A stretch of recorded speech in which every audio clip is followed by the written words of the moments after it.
So welcome to Rimac, welcome to the company.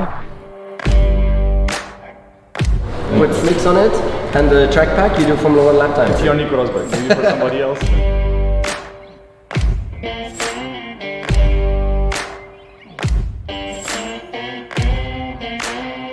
So can we just repeat that? 0 to 100 under 2 seconds. This is official now, huh? Mate said it, huh? Yeah. There's no going back on this, huh? No going back.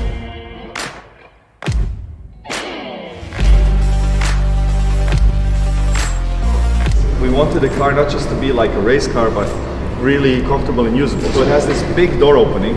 It's a huge door actually. Yeah, so Nico, when you configure your car, the configuration gets sent here and these guys then make the interior.